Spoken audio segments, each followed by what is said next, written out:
الله الرحمن الرحيم الحمد لله وكفى وسلام على عباده الذين اصطفى أما بعد.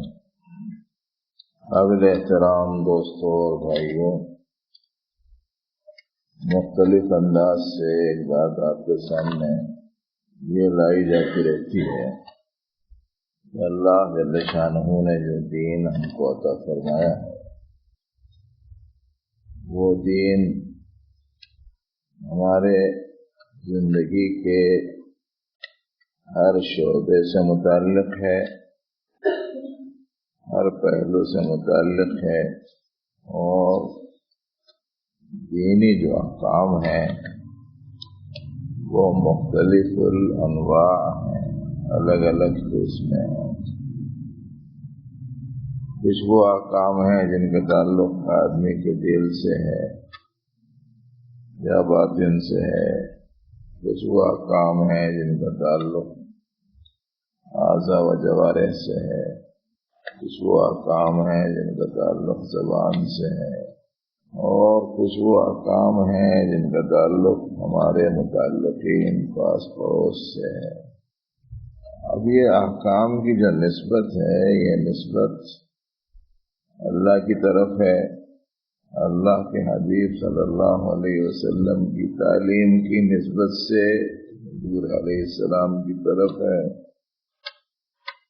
تو اس کی بنا پر یہ بات بہت ہی زیادہ نقصان دہ معلوم ہوتی ہے کہ ہم اپنی طرف سے احکام کے کسی حصے کو اہمیت دیں اور کسی حصے کو نہ دیں۔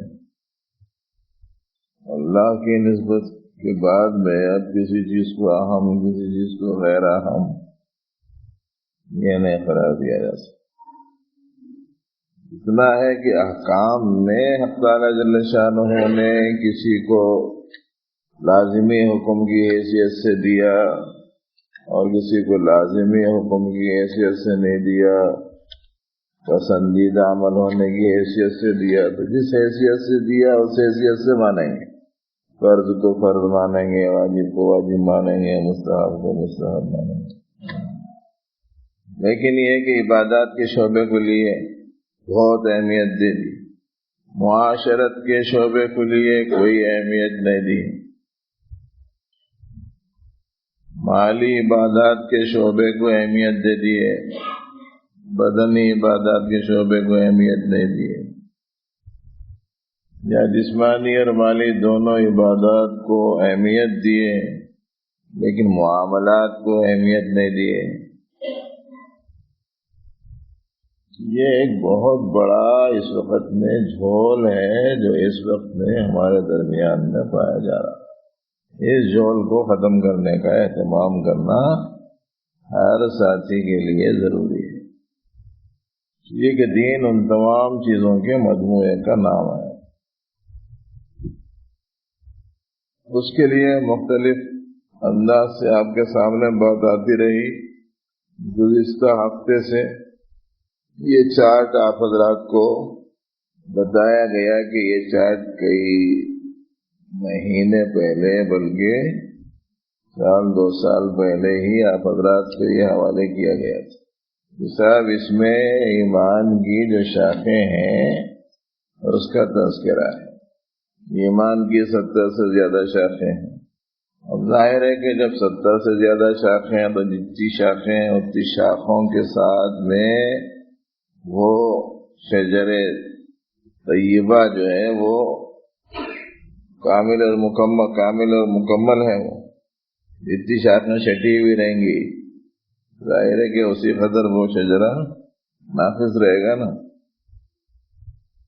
تو اس لیے آپ حضرات کو آج بھی ہمارے کچھ مشفق ساتھیوں نے شاید کاپیاں کر کے، کچھ لوگوں نے چاہا ہوگا تو ان کو بھی دیا ہوگا، کچھ لوگوں نے نہیں چاہا تو شاید ان کو بھی دے دیا ہوگا۔ یہ لائن سے دیکھتے جاؤ، کیا ہے اسے ٹک کرو، کیا نہیں ہے اسے چھوڑ کے ہفتہ بھر محنت کرو اور وہ شعبہ آ جانا زندگی میں ملے۔ 77 شعبوں کے ٹک لگنے کے بعد میں یہ کاغذ بتانا میرے کو، رائٹ والا ٹک لگنا،